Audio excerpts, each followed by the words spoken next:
Κοντά μας τώρα τον κύριο Λιάτσικο για να σας πούμε κάτι το οποίο δεν είναι από το μέλλον αλλά είναι από το παρόν και το οποίο καλησπέρα και καλώς ορίσατε κύριε Λιάτσικο. Ακούστε τώρα, το να χειρουργούμε εξ αποστάσεως και μέσω βιντεοκλήσης, το λέω όσο πιο απλοϊκά γίνεται, είναι κάτι που λες καλά, μπορεί να συμβεί ποτέ, δηλαδή μπορεί να είναι ο γιατρός στην Αθήνα και να χειρουργεί στην Κίνα. Η απάντηση είναι ναι, μπορεί. Στο επόμενο εύλογο ερώτημα, εντάξει, σε πόσα χρόνια από τώρα? Η απάντηση είναι τώρα. Κύριε Λιάτσικε, θέλετε να μας το εξηγήσετε? Ναι, αυτό που φανταζόταν σαν ένα Star Trek, η δική μας γενιά τουλάχιστον το βλέπαμε στο Star Trek, τώρα γίνεται. Δηλαδή μπορεί από την Κίνα, αυτό κάναμε, στη Γιουχάν της Κίνας, χειρουργήσαμε τον ασθενή που ήταν στην Αθήνα, στο Λευκό Σταυρό, Athens Clinic. Αν μου επιτρέπετε, σε ποιο τομέα, δηλαδή τι ρομποτική ριζική προστατοκτομή. Ρομποτικό χειρουργείο. Ρομποτικό χειρουργείο για προστάτη. Ακριβώς. Για να μπορεί να γίνει αυτό το πράγμα πρέπει να υπάρχει ένα ρομπότ στο οποίο, έτσι όπως το θέσατε, με επικοινωνιακή σύνδεση, να μπορεί να το κομματάρει κάποιος εξ αποστάσεως. Να το συνειδητοποιήσουμε τι μας είπε ο κύριος Λιάτσικος. Ότι ήταν στην Κίνα ο γιατρός και χειρουργούσε εδώ στην Αθήνα ασθενή για προστάτη. Αν μπορεί να γίνει τέτοια επέμβαση από την Κίνα στην Αθήνα, μπορούμε όλοι να σκεφτούμε τι μπορεί να σημαίνει για τα ελληνικά νησιά, για τα απομονωμένα χωριά μας, να υπάρχει δηλαδή ένα οργανωμένο εργαστήριο, ένα χειρουργείο και να λυθεί το πρόβλημα των χειρουργικών επεμβάσεων. Είναι τεράστιο θέμα. Πραγματικά συγκλονιστική εξέλιξη. Είναι μια αρχή αυτό. Όπως καταλαβαίνετε, είναι μια αρχή που κάποιος θα μπορούσε να πει ότι εντάξει, θα μπορούσε να είναι ένα πυροτέχνημα. Δεν είναι όμως ένα πυροτέχνημα. Είναι μια αρχή που μας δείχνει ένα δρόμο. Μας δείχνει ένα δρόμο εκπαίδευσης, γιατί δεν μπορεί μόνο να χειρουργείς κάποιον, μπορεί να εκπαιδεύσεις και συναδέλφους σου οι οποίοι είναι σε περιφερειακά με αυτό το σημείο. Προϋποθέτει βεβαίως να υπάρχει ένα ρομποτικό μηχάνημα στο σημείο που θα μπει ο ασθενής για να γίνει το χειρουργείο και μια υποδομή. Αλλά μπορεί να γίνει. Γίνεται ήδη. Έχετε ένα ερώτημα. Το έχω κι εγώ. Ο καθένας μας. Ωραία. Και άμα πέσει η σύνδεση, άμα πέσει το ίντερνετ, γιατί όλα αυτά μέσω διαδικτύου γίνονται, έτσι. Τι γίνεται, πεθαίνει ο ασθενής? Όχι, βέβαια. Αυτό προϋποθέτει ότι υπάρχει μια ομάδα η οποία είναι στον τόπο που είναι ο ασθενής και η οποία, αν συμβεί ποτέ αυτό, θα μπορέσει να αναλάβει το περιστατικό και να το διεκπαιρεώσει. Αυτό το γνωρίζει, πρέπει να το γνωρίζει και ο ασθενής. Εδώ βέβαια χαλάει η ουσία αυτό που λέμε. Γιατί αν είναι να υπάρχει ομάδα, γιατί πρέπει να κάνει την επέμβαση ο γιατρός από μακριά και δεν την κάνει η ομάδα επιτόπου? Ναι, η ομάδα αυτή τη στιγμή είμαστε στα σπάργανα. Ξεκινάει αυτή η ιστορία. Η ρομποτική ξεκίνησε με τη λογική του να χειρουργούν τους στρατιώτες στο πεδίο μάχη. Βέβαια. Έτσι ξεκίνησε η ιστορία αυτή. Πώς θα γινόταν αυτό? Έτσι θα γίνει αυτό. Ο χειρουργός είναι μακριά, είναι σε ένα κέντρο.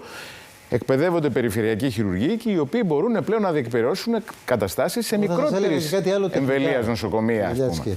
Ότι επειδή πια αναπτύσσεται πάρα πολύ γρήγορα το δορυφορικό ίντερνετ, το βλέπουμε με το Starlink και πολλά ακόμα τα οποία έρχονται, η ασφάλεια των επικοινωνιών θα είναι διαφορετική από αυτήν που είναι σήμερα. Άλλο πράγμα είναι δηλαδή αυτή η σύνδεση του ίντερνετ που ξέρουμε τώρα γίνεται επίγεια με τα καλώδια κλπ. Και άλλο είναι η δορυφορική σύνδεση, η οποία είναι πολύ πιο σταθερή, πολύ πιο ασφαλής και με πολύ πιο εξασφαλισμένη ταχύτητα. Επί του παρόντος, βέβαια, η δορυφορική είναι χειρότερη από. Γι' αυτό λέω ότι δεν είναι κάτι το οποίο έχεις για τώρα, αλλά πολύ γρήγορα εξελίσσεται. Η εξέλιξη βδομάδα με τη βδομάδα, δεν λέω χρόνο με το χρόνο, βδομάδα με τη βδομάδα πλέον είναι ασύλληπτη στα τηλεπικοινωνιακά. Οπότε αυτό που κάνουμε τώρα, πριν από, δεν λέω 5 χρόνια, πριν από 3 χρόνια, ήταν ανήκουστο. Πριν από 1 χρόνο έχουν αρχίσει και γίνονται κάποιες τέτοιες επεμβάσεις από Αμερική, Κίνα. Τώρα γίνεται αυτό το πράγμα. Πείτε μας λίγο τώρα την εμπειρία αυτού του χειρουργείου που έγινε, γιατί αυτό έγινε. Έτσι, είναι κάτι το οποίο συνέβη, δεν είναι κάτι το οποίο λέμε ότι θα μπορούσε να γίνει. Χειρουργείο από την Κίνα εδώ στην Αθήνα. Πώς ήταν όλο αυτό? Ήταν. Αν κάποιος, όπως βλέπετε. Βλέπουμε τα πλάνα πρώτα απ' όλα. Δεν ήταν καν στο χειρουργείο. Ήταν σε μια αίθουσα όπου ήταν τοποθετημένη η ρομποτική κονσόλα. Δηλαδή ο χειρουργός ήταν με το κουστούμι του, ήμουνα με το κουστούμι, με τη γραβάτα μου και χειρουργούσα άνετα. Εσείς είστε στην Κίνα τώρα. Ναι. Και η επέμβαση έγινε στην κλινική εδώ στην Αθήνα. Ναι. Έγινε στην κλινική λοιπόν. Πότε έγινε αυτό? Αυτό έγινε πριν από 3 εβδομάδες. Μάλιστα. Αυτό λοιπόν, όταν κάθισα στην κονσόλα, ήμουν σίγουρος, τα είχαμε δουλέψει όλα αυτά, δεν ήταν έτσι. Αλλά όταν σηκώθηκα από την κονσόλα, λέω, σαν να ήμουν εκεί.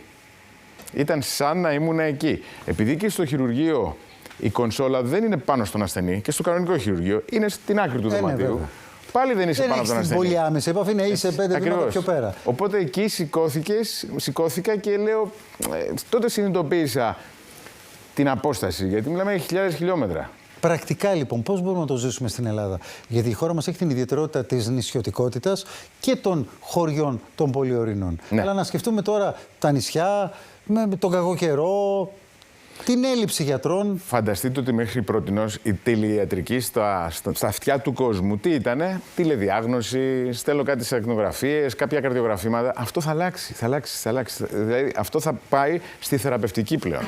Και η θεραπευτική θα γίνει. Θα υπάρξουν στο μέλλον μελλοντικά. Και αυτό τώρα Το μελλοντικά που λέτε πόσο μελλοντικά είναι, δηλαδή... δεν προσδιορίζεται, αλλά είναι σε πολύ συμπιεσμένο πλέον. Είναι πολύ συμπιεσμένο γιατί αυτή τη στιγμή υπάρχει ανάγκη.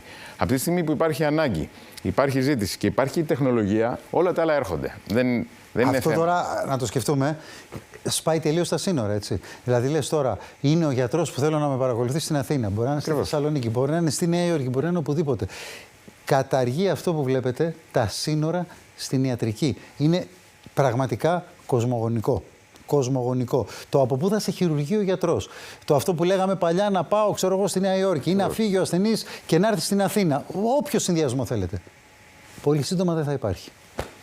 Κύριε Λιάτσκε, σας ευχαριστώ πάρα πολύ. Πραγματικά εντυπωσιακό όλο αυτό. Και πραγματικά συγχαρητήρια.